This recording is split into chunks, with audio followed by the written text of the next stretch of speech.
Welcome to the Isle Chat podcast with me, Beth, Josh and Ryan. This podcast is all about exploring the big questions, the small moments and everything in between. Whether you're stuck at the shops, in traffic or just looking for some inspiration, our chat is here to keep you engaged.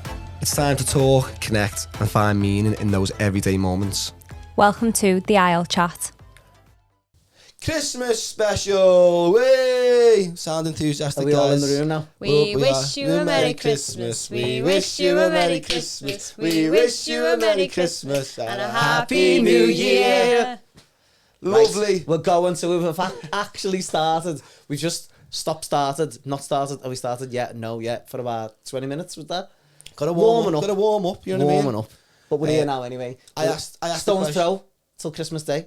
So I actually asked the question saying, is it legal to get married on Christmas Day? And you said... Straight in with that? Yeah, I didn't know.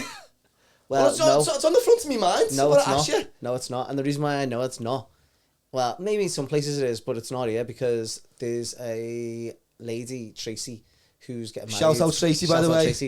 You know you're our girl. Getting married on the 2nd of January. Day before we're working together on the 3rd. Yeah. And I was asking her, and she went, we really went with the idea of wanting to get married on like either Christmas Day or New Year's Eve, one of them two, but you can't. She actually You can get married on New Year's Eve. Yeah. I don't know if you can't get married at like New Year's Eve, like stroke at 12 though. Who's going to be standing like that? Have you ever seen Miracle on 34th Street? No. Do you know, that has really shocked me because someone who's like a big film buff, as you claim yourself to be, Miracle on 34th Street's one of the classics, but they meet on either Christmas Eve or New Year's Eve, one or the other, at the stroke of... Yeah, but that's in the meeting. night time. That's not getting married, is it? No, but they got married in the film at that time. On the stroke of midnight? On the stroke. So what happens then? Are you married on the 1st or the 31st? Well, this is the question. It's like, but I guess that's why they don't do it, because everyone's so woke these days. No one likes But there's it. probably no registrar work, and then when in That's what I mean. America they have family who initiate. But what it is, you see... What's it called? Initiate, is that? Initiate what? Is that the When wedding? they initiate the wedding, You someone can have, stands in America. as like a celebrant. Yeah. What? Go on, Tracy. Well, no, yeah. I was just saying, it's funny because in the films, aka 34th Street Miracle, they jazz it up like, what a lovely... Well, imagine getting married on Christmas Day, or... Do you know what I mean? And then you're like, yeah, we want to get married on Christmas Day, and you go, can't. No one's working. It's just... Doesn't happen anyway. But imagine spending your Christmas Day, like, marrying someone, or working it. I know people do work Christmas Day, but I couldn't do it, mate. No, I even think as a guest, though, I think all your guests would be fuming. Would they? Yeah, I think so. Because people have the Christmas Day traditions, and like if you've got kids, and it's like the morning time is about the kids obviously opening the presents off Santa, where you'd be in the hairdressers getting ready for the wedding and stuff. It would just be pure chaos. Can you get married on Christmas Eve? I'm not sure. I think because that's similar to Christmas Day, where Christmas Eve now has become like a bit of a thing where Christmas Eve. That would mess up your traditions then, wouldn't it? If you were obviously getting sorted. There's a fine line, isn't there? Okay, so can you get married? Oh. What's this? Can you? Well, this is all just... Oh, Tracy! Tracy, what's going on, babe? You're lying to us. Can you get married on Christmas Day? Yes, you can legally get married on Christmas Day, as there are no nationwide legal restrictions, but it's very difficult practically because of registry officers and many venues officiants, like the church vicars, are closed. So you can... But is it going to be legal? Good luck finding someone. Because you could have a celebrant do it. You can get married on any day of the year. The key is finding the officiant, the venue available. That's what it says there. So the answer to that question is yeah. If you got if you got an inquiry coming for Christmas Day, would you take it? Ooh. I wouldn't. Are you messing? You even hesitated? Sorry, no. Call yourself a dad. I know. It's all about the kids, Ryan. I know. Still hasn't answered. Still hasn't answered, Becky. Still hasn't answered. No, I think Christmas for Day the right price. I think well, Christmas Day is one of them. That's like but like some people say, I wouldn't work New Year's Eve. Well, we can't. Like I would absolutely work New Year's Eve every single year, and I've done for the past however many years. I've got one, not this year, but next year. I think that's one of the beautiful things about Jude's birthday being New Year's Eve. It's like we know we'll never be working it. We'll always be having a party. Are you working this New Year's Eve? I'm not working this New Year's Eve. Yeah, going round to our friend's house, which is only a couple of streets away. Amy and Colin, looking at you, don't even watch the podcast, but that's fine. Amy and Colin, if you're listening. But we're all coming to yours. I don't know if it was last year or the year before, but we went round to theirs and everyone, and I say everyone, it was only us, like our two families, but the kids loved it. We sang like songs and stuff. It just felt nice. Sounds and we thought, we're hoping for round 2, because we had another another New Year's Eve at theirs a few years before, and it was crap. And I don't mean crap in the sense that it was like anticlimax, though, innit? A bad party. It just didn't feel like, and the kids weren't having it. The kids were like knackered, didn't want to wait up till 12. Like, it was different then. Yeah. So that's why, I think. I do think it's a bit of an anticlimax, though, innit? New Year's Eve, even though it's Jude's birthday and we love it for the daytime side of things, celebrating his birthday. The minute it starts getting closer to midnight, and then it hits midnight, and it's like, "Way, Happy New Year!" And you're like, "Oh, let's go to bed." And you're like, "What happens now?" Well, me and Becky in years gone by, we've like, if we haven't been somewhere for New Year's Eve, or I've been working or whatever it might be, we've sat there, waited up till our 12 o'clock, had a glass of champagne at 12 o'clock, went to bed, and when the champagne's finished, off you go to bed. Sounds good. But it's always New Year's Day for us, because we always have like a bit of a tradition of New Year's Day. We always go for a nice big walk somewhere. So it's like a fresh start. It's like a fresh start. Yeah. And I love that fresh start feeling. And I genuinely feel it from my head to my toes. Do you do that thing where, like, what is it, where you have to, someone opens the front door? You know that one? Your mum made you do let that. in the new year. Yeah. I don't do that. Like, my family do that, where it's every year it changes to go, right, it's got to be a girl this year.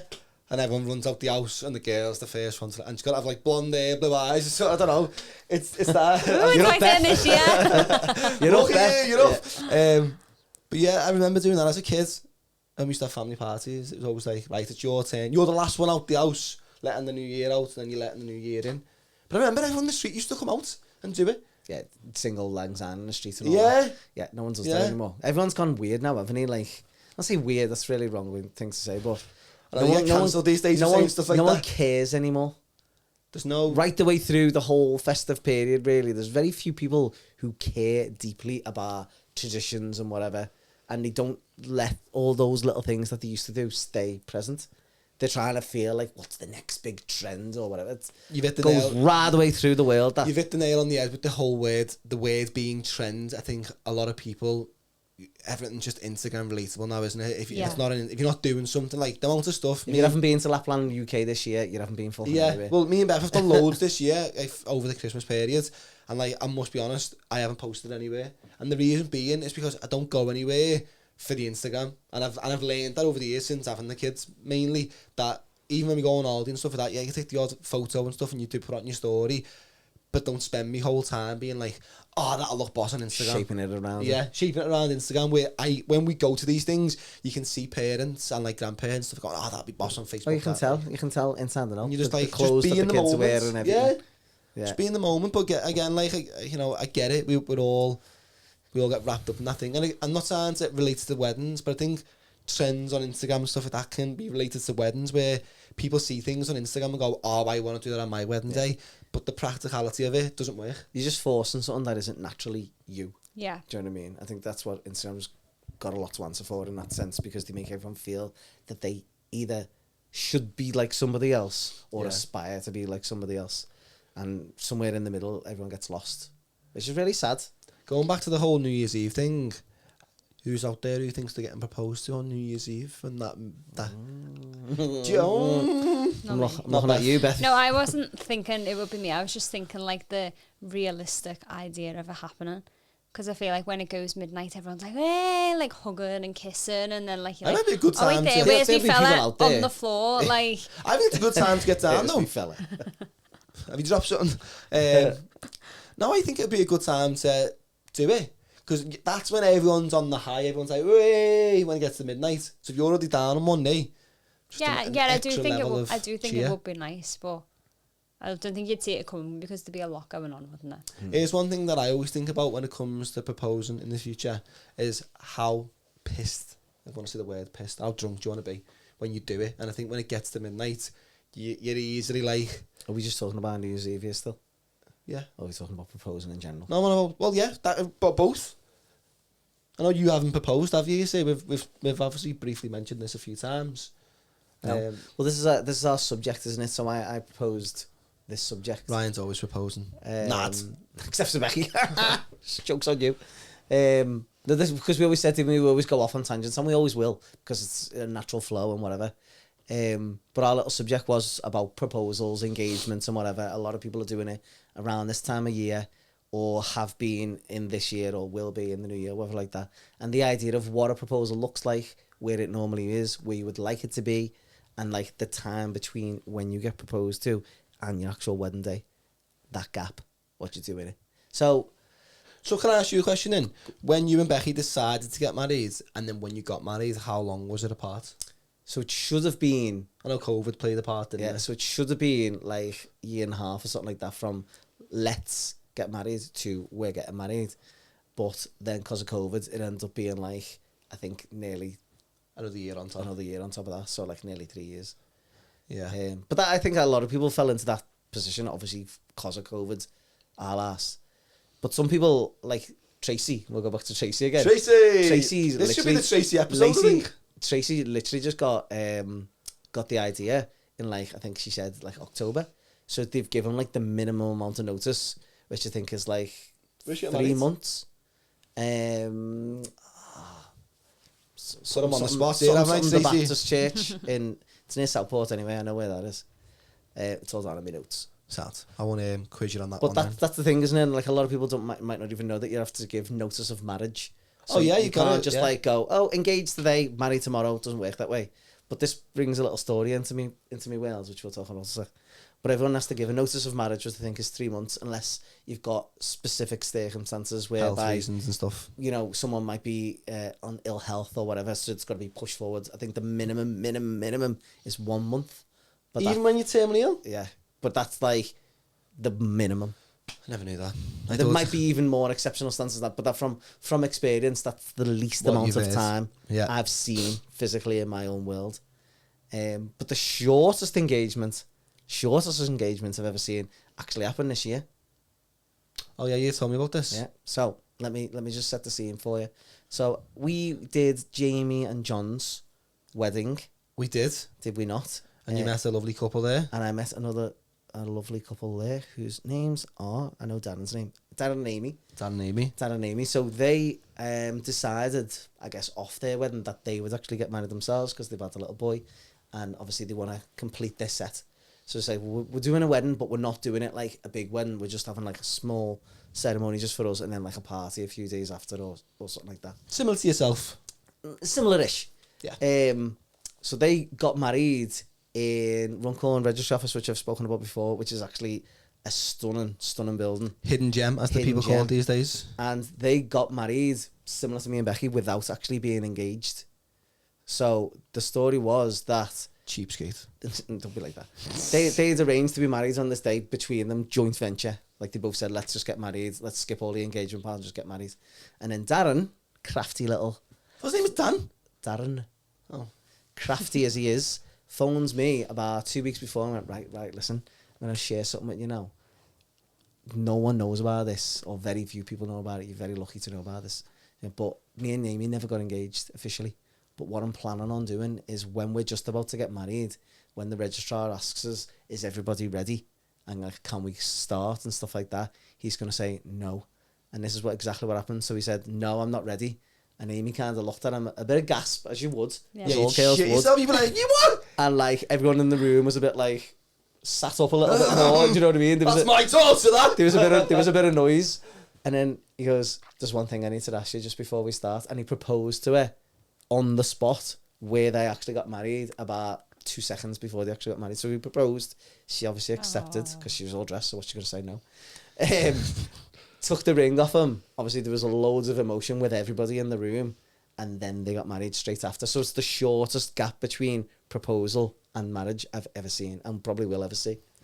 So lovely little story. I'm still yet to release the footage of that, because I did capture it on film as well as photo. Oh, okay. That might be something to look forward to, guys. Oh, that is a lovely story. Yeah. Boss little story there, isn't it? I was when he was telling me about it, I was like, and these are the things that always, I think, TikTok sends these days. No. When they pick up, you think, God, how lucky am I to be in this little position where that's happened and I've been a major part of it. It's lovely. I think that there's lots of lots of moments throughout weddings where you're standing there and you go, I can't believe this is my job. Yeah. Like, I get to come home and tell people what I do. It doesn't feel like work, to be honest with you. And you do feel privileged being a part of like a moment like that when he's got Dan, on one knee and proposed to his lovely wife-to-be, Amy. Guinness World Record, fella stood behind the watch. 1 second off. Just that close, Darren. Just that close. No. But that was a boss day. But so the idea is, like, some people have those gaps, and those gaps are always different. You know, some people know, like, they'll talk it up. So probably like used to are like, how will your wedding go? But the distance between when you get engaged and that actual wedding day that you've talked so much about is so different to so many people. And I know, I'll tell you another little story. I know a girl who I used to work with years and years and years ago, Kirsty, I think her name was. And she would celebrate her engagement anniversary because she was engaged, or she got proposed to by her husband-to-be.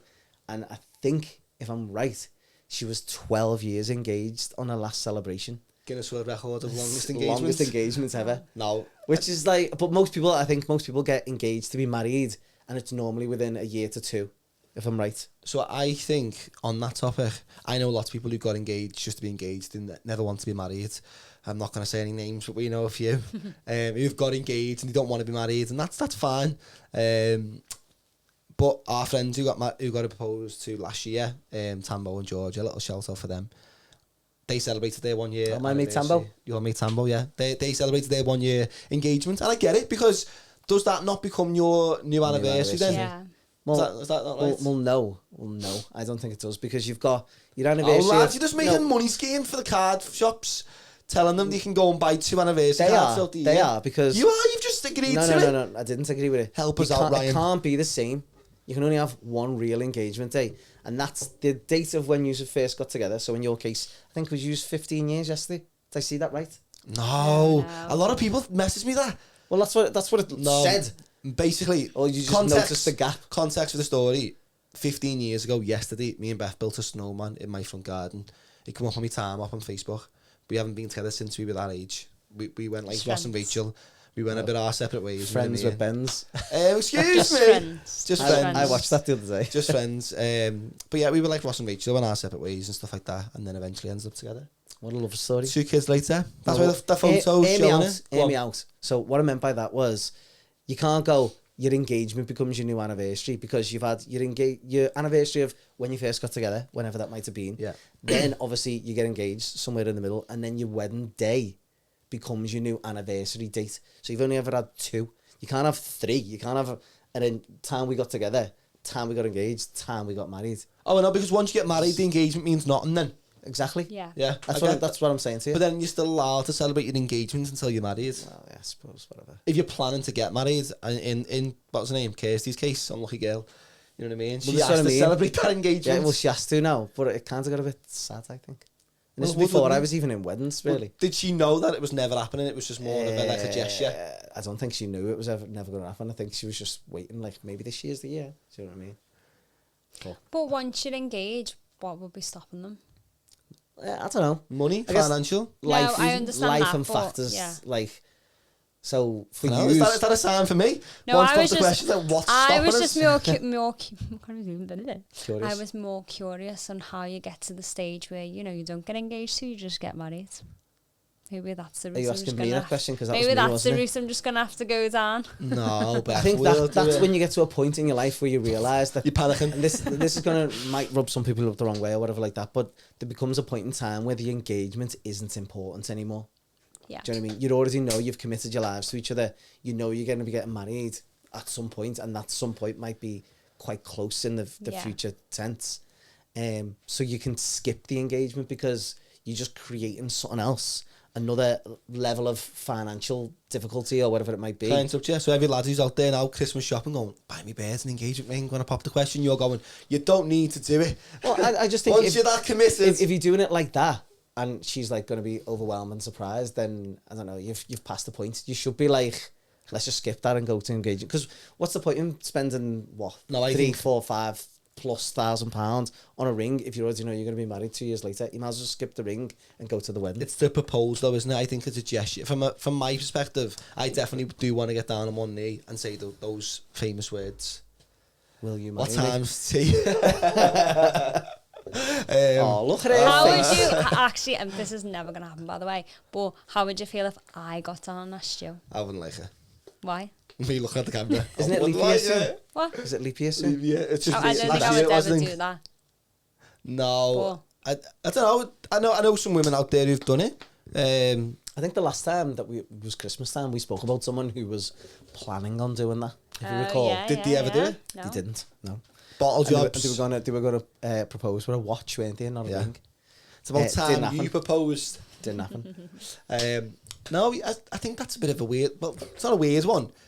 I think saying something. I know a few people who've told me like, oh yeah, I'm gonna propose, and this was years ago, and they still haven't done it. And I always find it quite weird when someone openly says it, like I've got something, and then it doesn't happen. As you only say like how they're gonna do it and whatever else. I don't know. I guess it's different for different people, isn't it? Like, yeah. Some people will feel like the way that I did it was the right way to be. Some people will want to do it out of romance and stuff that. Like, and I understand all factors. How do you feel about Christmas Day proposals? Because I feel like you're stealing the lamb there, aren't you, a little bit? I'm all right with them. Like, there's no. But it's the same. I treat the proposal on Christmas Day, and I'm probably gonna ruffle a few feathers here saying this, but I treat Christmas proposals just as bad as people propose. No, not just as bad, but not far off. When people propose at other people's weddings, that's like a no-go to me. That. Oh yeah, you couldn't do it at someone else's. You see all the time though on like TikTok and Instagram. And yeah, it's probably fake. They're not. No, where the bride goes to throw the bouquet and then turns around and it gives it to a mate, and then there's fellas on the floor like that. No, that's another trend-led scenario that, which again, it's got a lot to answer for. People aren't doing that out of like sheer, oh my god, this would be an amazing idea. They're just doing that out of I've seen someone else doing that, so it seems easy. I'm not into it. Neither am I don't think. On other people's wedding days. What about Christmas Day then? Christmas Day I'm alright with. I think because no, I don't. But I think the romanticising of it was, I think obviously you've seen in films or whatever. I think again, Miracle on 34th Street, I think's one of them. She's got a ring blinging like around the Christmas tree, and the little girl who plays Matilda, whatever her name is, who was lovely and cute when she was little, she's not so cute anymore. She was in Mrs. Doubtfire. She looks strange here now, doesn't she? Oh, don't.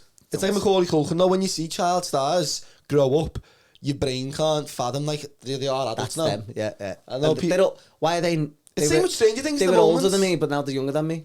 Like that. People are the same with the Stranger Things cast and the Harry Potter cast. They just can't understand that they grow up. Anyway, where were we? You were on about your Christmas days, your favourite film. Oh, it just seems to be a topic at the moment.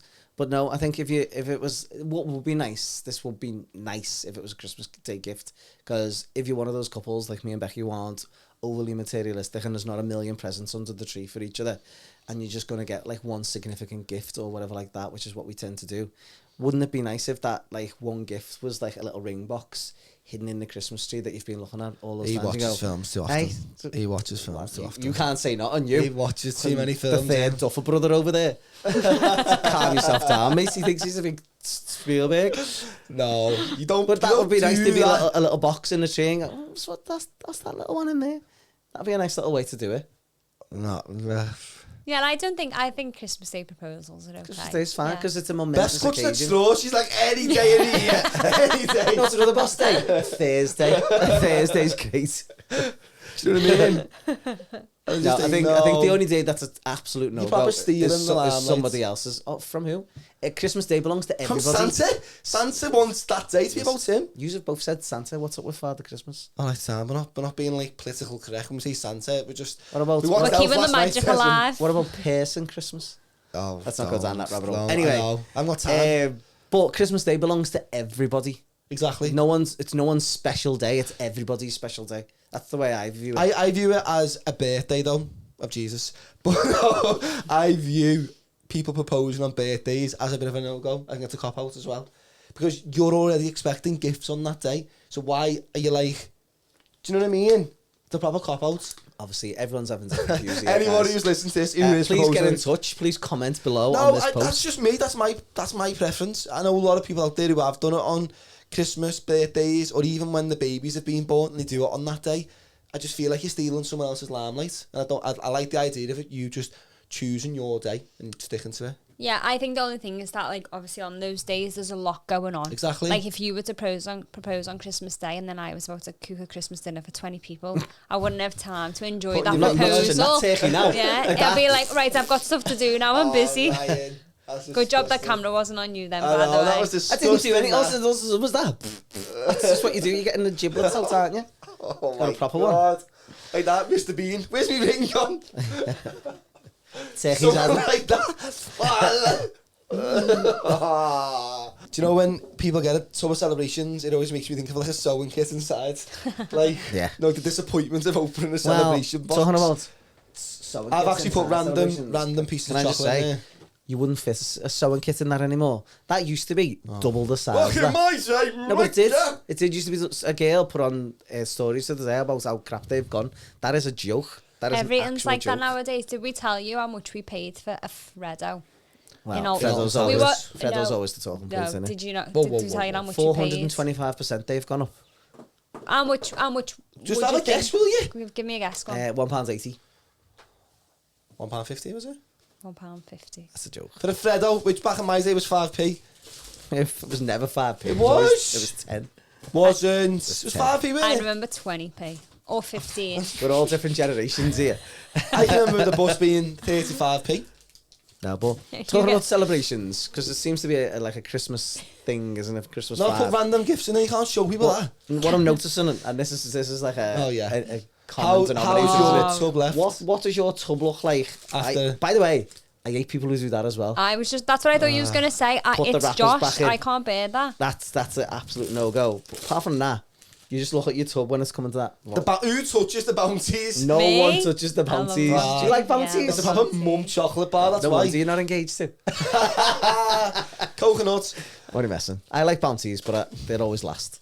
No, bounties are a proper mum chocolate. Yeah, I have a bounty. Yeah, I have two. The older I've got though, I've become more of a snicker. She catches, right? No matter what hand she catches with, shows looks like it's her left hand. She can't catch anything properly. Like a seal. I've got obstacles in the way. True. But we're all having a little celebration. And speaking of celebrations, we've just put a competition out there. So anyone who hasn't entered... Nice, by the way. I know, very nice. Anyone who hasn't entered, who's getting married, who's potentially wanting a photographer and videographer for the day, you're getting the two of them for the price of one, and it doesn't cost you anything. You're getting two of them for the price of none, actually. Yeah. So anyone who's wanting to enter the competition, don't wait around, because a week today, obviously, day of recording, that's when the winner will be announced on Christmas Day. But how dare you give Christmas Day to somebody else?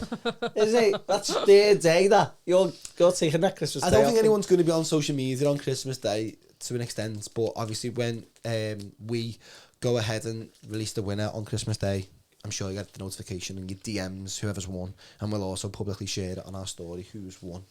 But yeah, please enter. We've done it 3 times before this one. This is our 4th time. Is this the 4th one? 4th one, yeah. Oh, no. And let's go through the competition winners if we can remember them all. Faye and Tom. Faye and Tom. The middle ones I'm struggling with, but it was at Merrydale.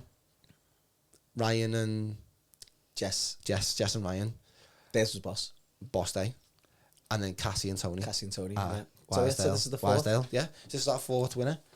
Real. It's been successful 3 times in a row. This 4th time is even going to be more successful, I think.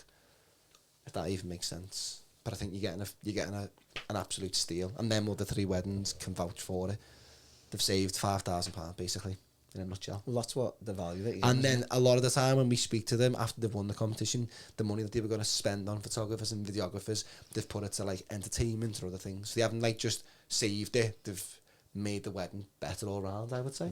I think that's what everyone needs to remember is you're not just saving on us, you're being able to benefit everything else. Yeah. Because you'll be able to put more money into like that band that you couldn't afford, or you know, that even like the honeymoon or like honeymoon, not a perfect one. There's definitely an investment saved from winning the competition, and each person who's won has loved us being there and being very grateful towards us, and that's I think one of the reasons why we like doing it is because we get to get that feeling back from the couples that we've done something, and it's that little buzz, yeah.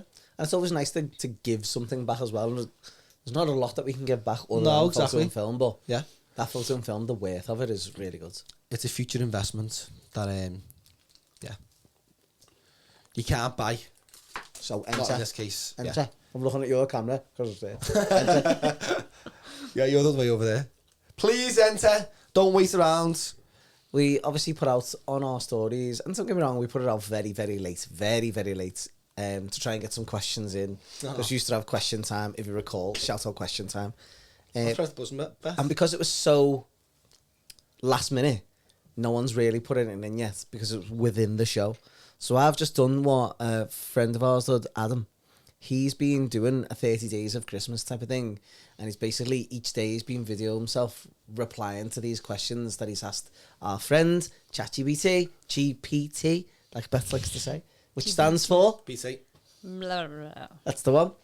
And he's been doing it on a video basis every single day and answering these questions personally, like what it thinks you should be asking. Yeah. So I've just done the exact same thing just to piggyback off him. Thanks, Ad. Thanks for the idea. And I've just said, give me some questions to ask your videographer and photographer. Here's a strong couple of friendly list of questions. You can ask them before booking. Because, do you know what? Good question, that. Before booking is the point that is made in that ChatGPT reference. This is the time of year now when people go into the new year, go into the new year, and then they start booking, mainly photographers and videographers. That's when people start nailing down, I think. So go on, what's the questions? So it's actually subsecting them in subsecting them into different points. Subsex them into points. Oh. And it's got experience and style, connection and trust, on the wedding day, moments that matter, logistics and backup, editing and delivery. Okay, then it goes on to give about another 4 or 5. Let's talk about editing and delivery at the moment. It's a very sensitive subject for us. But I'll just pick one out of each one of these things, and we can just see what it looks like. So, no, that's crap. You see film, not just highlights. How do you start? Okay, so this is a good one, and this is good for us. This as well. How do you adapt your style to different couples and personalities? I think that's a good one because we as a team of 3 do see.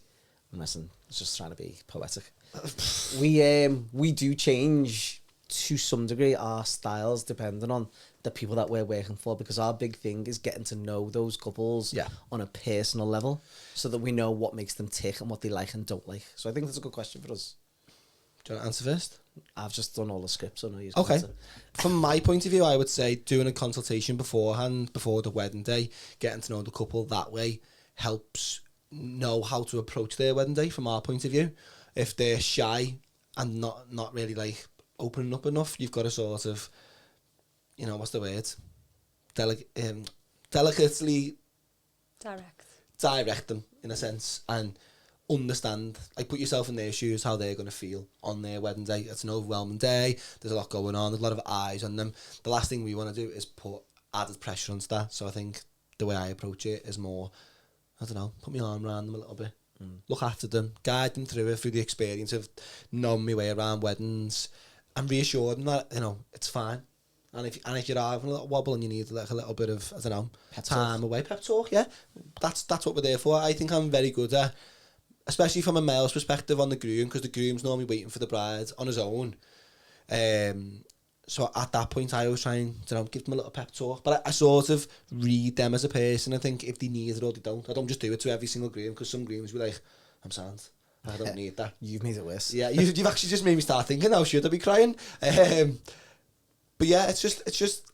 I think the consultation beforehand gives you a massive insight. I had a couple this year where the bride got on the call and told me how the groom felt beforehand. She was like, he's a really anxious guy, he's really nervous.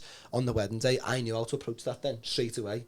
So we're going to go in and just, as we always say, we don't treat every wedding as like one shoe fits all. It's more of a get to know them beforehand, and then when you turn up, you can sort of, even like personality-wise, if they're into like a certain subject that you're interested in. So if they're like a Harry Potter fan, you know what I mean? We're just gonna. How far have we got in? It's always getting it in, isn't he? Hey. Exactly, but that's what. That's, you know, you want to be more the friend on the day than like someone who just works for them on the day, because you are with them predominantly throughout. And it's about Beth. Yeah, I think obviously with the consultation as well, we send out a form, which post-production form, which we get them to fill out, and we ask on that form, like, what do you like to do as a couple? 3 words to describe how you want your wedding film to look. So things like that, any other requests, any particular shots you want. And I feel like they're very detailed, so they give you the insight again to what type of person, obviously, the couple is. And also just ask them. Say, like, obviously we're going to take it off for some couple shots. We'll let the photographer direct, but if you need some direction or we've had creative suggestions, we'll put them in. And then sometimes the couple go, oh my God, yeah, we're so awkward. Like, we really want you to tell us where to put our hands and do all that. And some people just go, yeah, that's fine. It just goes such a long way, doesn't it, to get to know who your couple are on a personality, because I think it's like, we joke about it, but it's not a joke at all. Like, there is like a stereotypical photographer, videographer out there who still exist, who've been doing the same thing for years, and they just take it as like a conveyor belt. And I guess they're the ones who are kind of getting phased out because of that inability to be a person to person. You know, I was talking to an accountant the other day, my accountant, about like being more tax efficient coming into the new year and stuff like that. And somehow I got in there about like how there's an evolution of how we are and the way that we are and why we are the way that we are. And that ability to kind of, and I'll use this word all the time, so in a real world, chameleonize yourself with the people just goes a million miles. Because like you've just said there, if you've asked them that question and they've said like, I'm quite an anxious person and I'm not really sure, or they're like, yeah, it sounds like she does stuff all the time, like she's always getting pictures of herself. Those little tiny takes what make you personal to that person. Yeah. Your experience is obviously the work that you create, but your presence on the day is probably what they remember more. I Massively, think, yeah. Because how many times have you come away from a wedding, all of us, where you haven't even given them the stuff back, and maybe even that night or the days that follow, they've just like gushed in front of you, like saying, oh my God, like all my mum and dad and everything all love you, like my cousin's asking about it, he was dead sound, and like that sort of stuff. So it just shows that it's more about being personal than the actual product these days. I think though people who haven't been married or haven't been involved in planning a wedding don't actually understand how important that is. Because I think if someone said to me, our photographer was boss, book him, I would go straight towards, his photos must be good, not he's a nice person. That makes sense? Mm-hmm. It does. Yeah. Where I think afterwards, it's not just the work being amazing and loving the work, it's also being like, that person made our wedding day so much more better than what it would have been if we just had someone who could produce the work similar, but just didn't have a personality behind them or could talk and to also, us. like, obviously not every photographer is for every person. Like, everyone has a different personality, everyone wants different things on the wedding day. So even though all your friends might have them, doesn't mean that they're the right one for you. Yeah, I definitely think look around and stuff. And then I think a massive one is like, definitely have a phone call with them beforehand. I think that's a massive way to know through speaking to someone on the phone if they're the person for you. I think emails sometimes are like, I think a lot of the time us suppliers are probably just going on ChatGPT going, what's the best response to my potential clients? And just spitting out a similar generic message. Where I think on a phone call you can't, ChatGPT can't talk for them. Yeah, you haven't got that, have you? Do you know what I mean? Well, and even websites, I think every website nowadays is just so misleading. Like, hi, I'm Josh, I'm a fun guy. And it's editorial. And it's all just nonsense. I think phoning someone up and being like, oh yeah, and just go, can I have a quick gab with you? And instantly you go, oh yeah, these sound like what they're telling me they are. But the amount of time, well, I wouldn't say the amount of times, but you do see it where, like photographers, for example, who I haven't worked with before, and I'll go on their page, and their page is showing this like large than life character, and like they seem dead funny, and then I meet them on the day, and they're just like, your social media presence is a complete different person to the one I'm seeing now. It sort of is though, and from a personality point of view, you just want. I think again, going back to why we do the podcast, is because we're just sat here and we're laugh talking as genuine people about how the industry is and what we think of it, and just giving people advice and stuff. And throughout that process, we're showing people who we are as, we can't hide. We're talking for over an hour half the time, and you can't fake it for that long, especially when you've done nearly 40 episodes. And some people do. Some people have like a different personality for like wedding days. Like, yeah, but I get it to an extent where you go, right, I'm going to work, and you go into like the work mode, and you have a different. Because I always think that when you turn up a wedding day, you've got to be like 100% from a supplier point of view. You can never approach someone's wedding day and be like, yeah, I'm going to be in like first gear today. Like, you've got to go in and be like, right, we're going in and we're going to... Straight to fifth. straight to 5th. Yeah, I think you've got to bring the energy, haven't you, as well? They're relying on you, especially if you are putting yourself out there as that larger than life character. If you turn up and like the bride's going, oh my god, this is me. She see all the funny stuff he says on his social media, and he turns and go, "Are you girls? You're all right?" And then they'll just eat him up. I'm saying he could be a girl. Yeah. But like, do you know what I mean? That scenario. But I always think, I always say it, and people are probably bored of hearing me saying, I'm just dead intentional these days, to the point where like 2 or 3 times this year, I've like checked myself and gone, shut your mouth. Because I've been saying stuff like my little sign that I got made by our mates, Mimi Bell, thanks very much for that, says at the bottom, like, I think it's sort of like editorial mixed with, modern editorial mixed with classic images, something like that. Yeah. I can't stand it now. I can't stand it because I feel like every different person on the planet is saying editorial. You know, it's like when people used to say photojournalistic or candid or, you know, natural, or it's all of these like buzzwords to try and like, I guess, entice these customers to buy into what it is that we're trying to say, which is why this podcast is the best thing ever, like you've just said there, because you can't hide away from who you are. And even with like formats and whatever, and yes, there are formats, and yes, our pricing structure is always the same, but people always laugh at it, you buzz off me all the time for it. Anytime an inquiry comes into me, I rewrite it out like it's the first time I've ever typed it out, except for the pricing bit, which is always going to stay the same. I always like, the start's always different, the middle's always different, then there's your price, and then there's a little bit at the bottom, let me know if it, whatever. I type that out every single time for the first time, just so that even to me, it feels unique. Yeah, and like the customer at the end of it, yeah. The customer at the end of it probably doesn't know any difference. Probably says that's the right one. But that's scrolls down past it, just the price bit. Just get to the prices, please, mate. But I do that intentionally, and this is what, like, I've changed my thing now, and it says like shooting with intention, and it's guided by your emotion. Like, I can just see you writing. I can just see you writing the reply to the email, going, "Hey, hi, what's more like?" No, I do. I do. I genuinely do, and I'll try and read off that because I think from the word go, that's the version of that. Well, I do that. I do that when if someone sends me an email, sends us an inquiry, and they've started it off with hey or hi, I just copy their response back. In terms, if they say hey, I'm gonna say hey. If they say hi, I'm gonna say hi. Little exclusive there. You get a hey or a hi, you know. There you go. But no, what more could you want? I just like reply back myself, and Josh goes, "You can't do that. Like you sound like a scouser." I'm like, "Oh yeah, that's fab." He's like, "You can't write that." You can. I know, but I get where Beth's coming from, because she says, I think Beth sometimes replies back like she's texting one of the girls back. Do you know what I mean? But is that not what people would love? I think. But sometimes she does. Like, I sign it on Josh's email. That'd be like, oh. Half the time it is Beth's email. Exactly. No, a lot of the time people are replying to Beth's emails, but because it's my name on the email, thanks Josh. Tar Josh.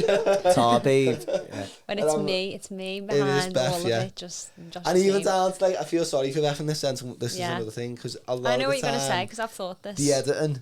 Like, obviously, it's not just, say, for example, that I capture the wedding day on my own. It doesn't necessarily mean that I film it all and I edit it all. It's a pretty much 50-50 split. So once I've filmed all your wedding, a lot of the editing process is done by Beth, which people don't really see. Obviously, we always sign off our messages and emails anyway as Beth and Josh, but a lot of the time, because they've only dealt with me on the day and in the consultations, they never include Beth. And it's not like a personal thing on Beth. They just never met Beth. But Beth is the person behind the edit. So when they contact us and they say, "Oh my God, Josh, just watched the film back. We absolutely loved it." I'm always like, "Beth, I can tell you took your time there." It's all Beth. It's all Beth's hard work. So yeah. So anyone who's listening to this, who's previously just received a film or expecting a film, always put Beth's name on it as well, because she is the... I only send it through his email, because you know what it's like. If I send it through my own one, it'll probably end up in the junk, and then you don't see it for a couple of weeks. So I just think they'll have his email saved, so it's just easy to just keep the correspondence going that way. Maybe next year. But as long as I know they love the film, I was going to say, that's all that matters, but maybe next year we should, when it comes to the post-production side, basically it goes to your email rather than mine. I did think that too. And I just deal with like the inquiry side of things and all that. Yeah. Maybe we'll have this chat off podcast. Yeah. Bit of a business. Yeah. Probably put this in your team like that. But no, yeah. What was I wanting to talk about before relating to weddings? Can't think on the spot now. Do you want to ask you another one of these? Go on, ask us a question. ChatGPT, saving the day. I was looking at them as we were talking, and a lot of them, to be honest with you, are like quite bog standard. I guess ChatGPT gives out what you give it, doesn't it? If you didn't know. So if I give it something dead brief, give me questions to ask your videographer and photographer, it's give me that style of like questions. And a lot of them didn't make any sense, even though they had different headings. The one that seems to prick up with the most is experience. And I think that's such a good tell of us and the way that we are, because it is all an experience-based product that we're trying to offer. It's not you get X amount, because it says all stuff like, how many pictures do I get? You know, how do you differentiate? How long's the film? All that type of stuff. But that's like, they're just byproducts. That's like a menu, isn't it? They're just byproducts. Anyone can put them out. Anyone can pick them up. The experience and style, I guess, is what people are actually buying into. They're the things they're going to love you for and things like that. On the topic of that question, I think when people are booking suppliers and booking photographers and videographers, and they might already have a venue booked, or they might already have a florist booked or whatever, I think they should ask them as well. Even if they've got some lined up, potentially, I think they still should ask the venue, should still ask the florist and say, listen, I've got a photographer there or a videographer, have you ever worked with them? What do you think? Because they will know them, not just from their Instagram work looks great. They might have worked with them beforehand and be like, oh yeah, they're lovely. I think this all the time when I speak to couples and they go, oh, we've got this DJ, and I go, oh, he's bossing. Like his class. We had it the other day on the call with Dan Mitchell. Dan Mitchell, yeah, great DJ. Shout out to Dan Mitchell. Also getting married potentially in the next year or two. Still waiting for that inquiry to slide in, lads, yeah. No, but it's true. I think, I know myself, if someone says to me, who I've already booked, for example, they're great, they're so nice on the day, like, they're just you. So I think what you're like touching on, sticks and stems. it's like what you're touching on, which is what tends to happen with us, like that scenario with the Dan Mitchell effect, is maybe that's what we'll call it, the Dan Mitchell effect, is when your supplier knows that they're working with, like, essentially, or could be one of their friends, that makes them buzzing as well. Yeah. Like, definitely. as much as it's good for you to get all the people that you love, if that team is like a cohesive team that work with each other regularly or know each other regularly or whatever like that, that just makes your day even better still. So it's important to know that there's the fluidity throughout your day. But in a similar point of view as well is the approach and style. Having similar photographers and videographers who work with each other quite a bit, their styles and their approaches to the day will be very, very similar. And that means you'll get the best out of the work. I think a lot of the time, if you go, I've got this photographer from down south and I've got this videographer from up north, they haven't met you before, the works are very similar on an Instagram point of view, but where their personalities meet, they could be just polar opposites, and you might not get the best out of like either of them. Because I've seen it before where photographers are either intimidated or videographers are intimidated by the other one in how to direct the couple and stuff. So then when it comes to that really, I wouldn't say it's intense, but the time is very limited. So you can only use the couple for so long to get the best out of them and capture the best out of them. But if the photographer and videographer don't, you know what I mean, match, you're not going to get the best out of it. It becomes two parts, doesn't it? Yeah. And you're not going to get the best out of it. And I think that's why our joint package works so well, because we have a similar approach. We do. So there's none of that, like, I'm not sure if they worked together or not before. We're just like, we might as well just be one camera. Exactly. Might as well be one camera. I think even from our point of view, obviously similar to yourself, you work with other videographers, we work with other photographers, and sometimes it isn't always like, do you know what I mean? It's not, I mean, for the listeners, I put my hands together in like a bit of a handshake. It's not always like mutual styles and approaches to the day. Some people are very old and traditional who we work with, and I'm not saying that affects our work, but it does. It can do. Do you know what I mean? Your film looks a little bit different if it work with you, if that makes sense. No, I know. But yeah, it's just your preference, isn't it? I think. It is indeed. Yeah, that's what I was going to say, yeah. Anything you want to talk about, Beth? Do you know what I was going to actually talk about? And just not even stupid, like weddings anymore. Hold your phone. Do you got anything to talk about? No. I was actually going to, because we're not far off wrapping up the episode, if anyone's still listening. Christmas time, presents. What would you like this year for Christmas, Ryan? What would I like? Yeah, because I remember a few years ago when we did the Christmas episodes and you had a really good point at the end. You can't say the same thing this year, unfortunately. Yeah, Gift of time. Gift of time, guys. Oh, I know. That didn't. I really wanted that to like resonate in people's hearts, and I don't know if it ever did. I think some people it did, and some people it didn't. I think for us at the time, it was a very meaningful thing to say. Obviously, Rich passing away and stuff. It felt more. What's the word? Don't know. Just felt more meaningful. Poignant. Yeah, just felt it resonated with us three in the room at the time. Then talking about time and how important it is, and so since that Christmas, have you felt you've adopted the gift of time? Yeah, I'm very like. I think you have changed though since then. Dramatic. Yeah, not in a good way either. Isn't he hard? I'm only joking. You've set yourself up for that one. No, I have. I mean, I was always quite like. What's the word? I'm not going to use the word spiritual. That's not correct. But I was always quite like emotionally intelligent. But I think from that moment onwards, maybe it's an age thing. I think maybe it is. It comes with wisdom and time and whatever. There's that word again. And I think I have, like, and I guess the way that I've done my style is, why do you keep on buzzing off me? I don't buzz off you. I was doing a walking stick. Anyway. But I guess you did with the way that my ethos has changed and stuff throughout this year, I think that's adapted my like thought process, which then, you know, discovers itself in other areas as well. So I think with shooting with intention and stuff like that, and time being the main stakeholder on a wedding day, I do feel like I have changed dramatically in that sense. But in terms of what I wanted for Christmas, that hasn't changed really. It's similar to before. I'm not materialistic, so I don't expect big, huge, over-the-top gifts. All of our Christmas now is just generated around the kids. Spoils little bees. Whoa! Leave the kids out of it. Do you know what though? Just talking about the kids. Yeah. One kid is at that level now where she's 9, pushing 10, and she's like, I want a phone. I want a thing. I want. And I've tried to, and successfully done it. I've started making her ask, not I want, but I would like to have. And she says it all the time, and she corrects herself. So I keep on saying to her, like, you can't say I want, because I want is like expectation. You need to be more I would like, because you would hope that these things happen, but they might not. And it's getting at that grounded. That's Thea, by the way. That's the old one. You can reason with it. Effie, on the other hand, is like the sweetest little kids you've ever met in your life. Anyone that asks her, what do you want for Christmas? Even though she's 4 now, she's like a baby 4. The only thing she's said is a teddy. And that's it. And it just melts me every single time. And it's just like, and I think about things like this, obviously because I'm a big wet fart. Like, and I think, God, that little kid, she's just so innocent, and like, she probably doesn't understand the whole like idea and this whole like roundup that everyone like goes over the top with all of Christmas celebrations, and they've got to go to Lapland, and they've got to go to there, or they've got to go here, they've got to go there, they've got to put this down, they've got to go on the Polar Express, and it's just ramming it all in, stuff down the throats.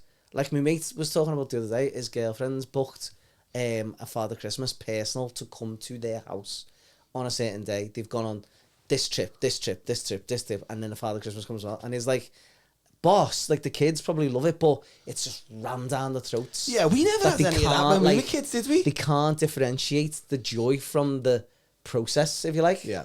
And I think just her being at that age, this is obviously a long-winded way of saying she's got that. Just saying, I just want a teddy. It's just lovely to think that, like, it's just so peaceful in her mind. Yeah. And you're like that. Well, if you're good, you can get the teddy. Yeah. You might not. I want a teddy. I would like to have. I would like to have. Maybe that's like a similar conversation bride and grooms having to plan the wedding. I would like, no. No, I want. What are you wanting / what have you got for the kids? I know you're not going to tell each other. I would just like time with my family this year. You're joking. I would like time on my own. Same. I want to just be locked in here in the little den playing FIFA. That's what I would want. I want to complete my jigsaw before Christmas. It's on my to-do list. I think I'm not one of them people who likes to ask for things, am I, Beth? And Beth give me a list, to be fair, because she knows what I'm like. Yeah, but I sound very materialist. That sound makes you sound like very Does materialist. It? No, it doesn't. I give him a list because otherwise... A list or a lisp? List. I get both. I give him a list because otherwise I'll get nothing. No, which is fine. Hang on a minute. No, Hang on a minute. Or not be She's thinking. just you there, by the way. It's not that. No, you would have got me all kinds of things that I don't need. Exactly. And the things that I've asked for are like little mascara, like day-to-day uses. You want to see what I've spent then? I know, yeah. I was just going to say that. Beth said one thing, I heard Gym something clothes. else. He said sick and boy, but what I heard was, that was fucking dear. Yeah. No, Beth, and you know that you're materialistic, because you're not. She's a material girl. No, I've spent a lot. I know I have. I can show you the receipts. All through the company. But it's all for the business. Taxman, watch out. No, but I think for me, even though I like spending, I like buying things. When I buy things, this sounds proper like a bit arrogant, or like, I don't know, the price doesn't matter. So if I see something that I want to buy for Beth or want to buy for the kids, I'm a bit silly with my money. I won't let the price scare me away. I won't be like sensible and be at the moment in time. If, say for example, you see something, you go, oh, it's a little bit, and people go, I don't know what, I'll come back to that, put it on the drawing board or whatever it is. I'm just dead, what's the word? Not incisive, the other way. Yes, man. Yes, man, basically. I'll just go, buy it, get it. And then when I'm in them moods, like today when I went shopping on my own. Beth's like, might well write me list now while he's in that mood.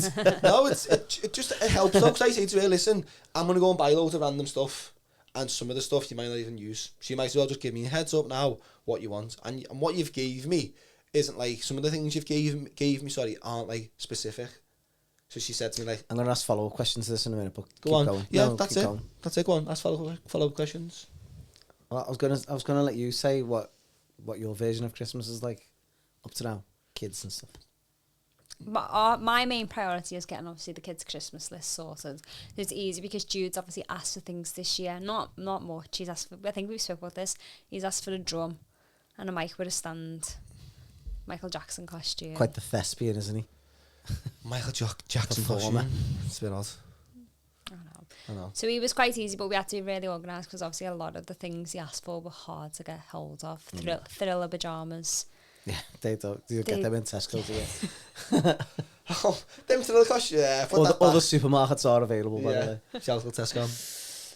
What have you got me, Beth? Well, I can't tell you what I've got you, but it's hard for me because Josh's birthday is in January. So this is what would have been that follow-up question, because you've said Beth's giving you a list. Yeah. Now, obviously, Beth is then expecting things off said list, whereas you didn't do that the other way around. Yeah. So what you get, you won't know.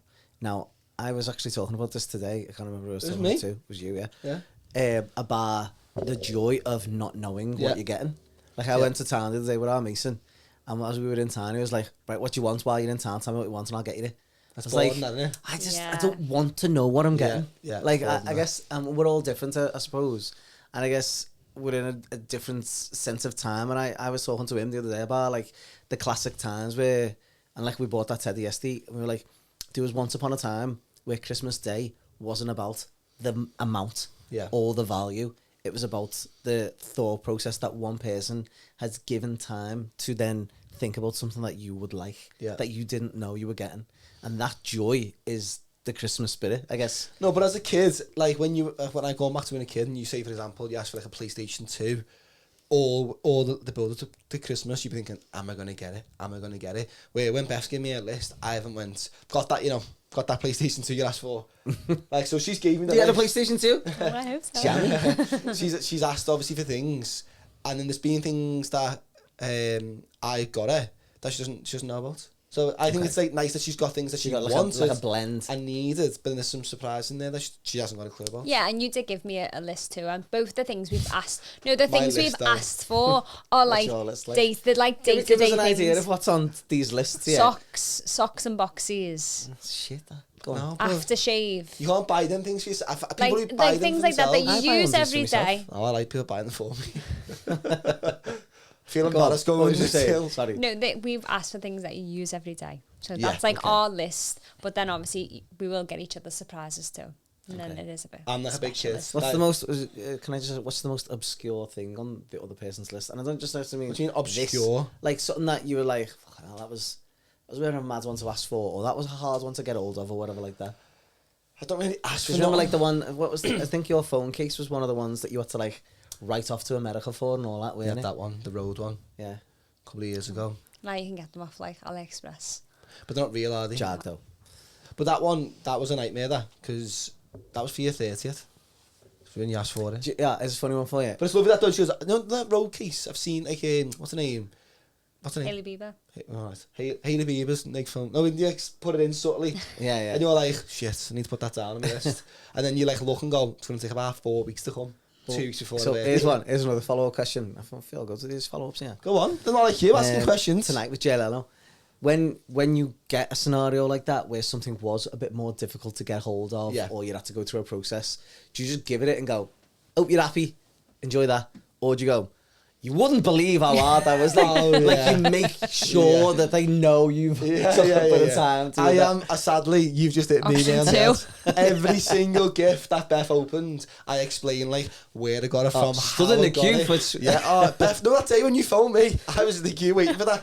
Like, I have to explain everything to her. Maybe I've got something wrong with me, but I do. Yeah, that is so true. Wait, Beth, you don't really do that. Do you do that? Do the way around? No. I think it's a lad thing, you know. It's so bad. I think because lads, we feel like we're all so hard done by, don't we? Like just doing the basic stuff. Do you know them balloons I got for your birthday? I had to go to the shop and get blew them out myself. Yeah. No, it's like you come in like the house and you go like, I've washed the dishes, I've unloaded the dishwasher, I've done this, I've done that. And I'm like, okay.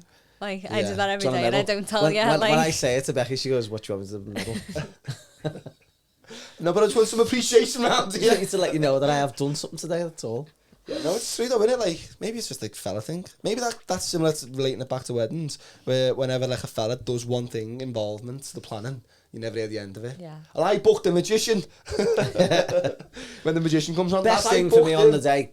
Magician. Remember Chelsea and Jack's thing? Oh my god! Before their wedding day, they on their hens and stag do's, they did some sort of thing where it was like was, a Mr. and Mrs. quiz. So he was asked questions. He had to answer the questions, and then on her hen do, she was asked the questions again, but what his answer would be. And one of the questions was, what are you most looking forward to on your wedding day? So she was like, what would he have put? What would he put? And then she went, everyone was like, oh, well, he must put like marrying you or like seeing you walk down the aisle. And then she was like, no, I know exactly what he's put. And his answer was listening to the pianist play. What an odd thing, by the way. Boss that. Yeah, but he's like a big fan of John Williams. John Williams. John Williams, yeah. Is he? Yeah. So I think that's not why. Hans Zimmer, is it the one? Hans Zimmer? He's a composer, though. So is John Williams, isn't he? No, but... John Williams is the same. Play piano. Anyway. No, John Williams is the same. Anyway. It's the same music, isn't it? But John Williams is better, in my opinion. Home Alone, Jurassic Park. Say what you want, Harry Potter, Star Wars. See you later, lads. What's Hans Zimmer done? Want to debate? Everything. I could go into that what I want. Because you know, John Williams is better. Anyway, let's move on swiftly. Are we coming up to the end of the show? I think we're coming up to the end of the show, yeah. Christmas special. I don't know when this will be going out, if I'm being truthful. It would be nice. Before Christmas. To be before Crimbo, probably even this weekend if we can. So that it's relevant. Because there's nothing worse, and we've done it before, putting out a Christmas episode, filmed in January. It just seems a bit like... special, West Tower. It seems a bit like past tense, which is a bit crap, a bit stale. But... We'll get that before Crimbo. At the same time, I think looking forwards into the new year, which is probably going to be when the next one's going to be in the 2026 That's when we get on that. We start flying. You'll probably notice, this is for the viewers, that these will be coming more regular, fast, furious, until about April. And then you won't see us again for months. For months. We'll have a season break. Hiatus. It's like the NFL, isn't it? Where the NFL comes back about 4 months a year. I've got one more question. Oh. Just to finish up. Go on. What's your seasonal drink at Christmas time? Seasonal drink? Oh, I've got another follow-up question in a minute. Go on. Oh my God. What's your seasonal drink? What do I drink? Like at this time of year, you think like, oh, I want this. Bailey's, I know a lot of people go Bailey's. I don't like it. So that's not for me. It's not an iPhone, is it? And I'm Android.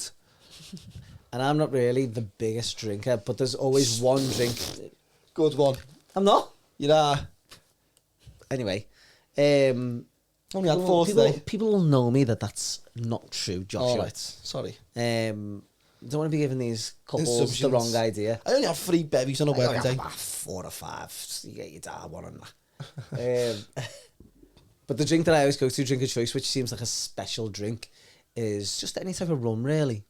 Rum? It depends where I am as well. If I'm in a house rum is the like festive drink. Straight or with like Coke? No, with Coke. Fuck no, not that.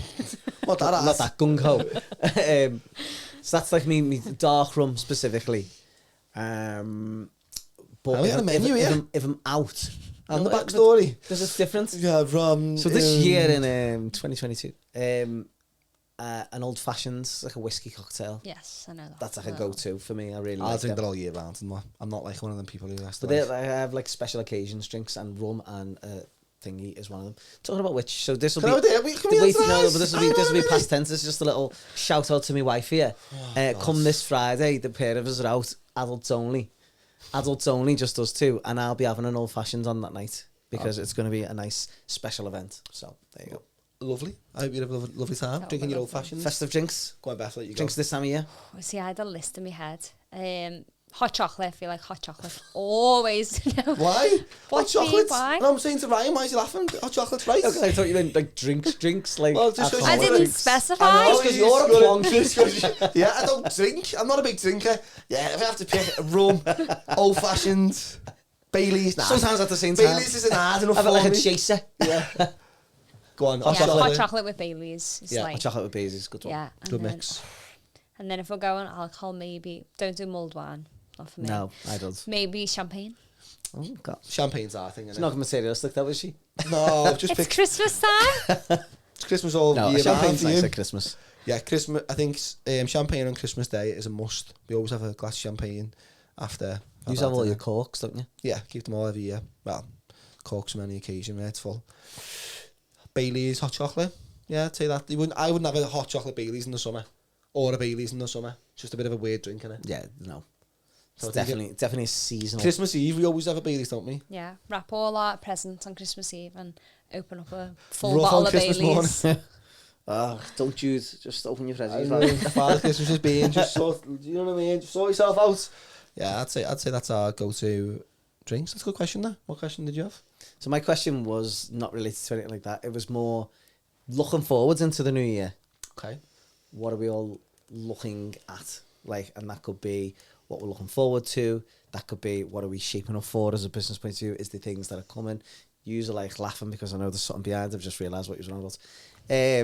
What are you thinking? What does New Year look like for yous for Memory Box Films? For Memory Box Films, it's another busy full year. I've been really tempted. This is not like a business ploy at all, but I have been really, really tempted to say we're fully booked for 2026. Yeah. Just because we're at that number we was for this year, and I know we do get like a lot of last minute bookings during the year for this year. Obviously, we might get 5 or 10 more bookings, and I just think we'll be able to squeeze them in. Is it? I know that obviously financially it's great getting more bookings, but then again it's like tax reasons and all that sort of thing. So there's It's the edit and balance. Yeah, and the you edit go and out balance. and you can shoot a wedding day, but there comes a point where it's editing, and it's hard to be in that creative space all the time. Yeah. Especially this time of year, we're trying to get a lot done through Christmas. We've got one left to finish before Christmas. We've powered through, haven't we? Yeah, These past few weeks, but it's been hard. And that's the one thing that He looks great.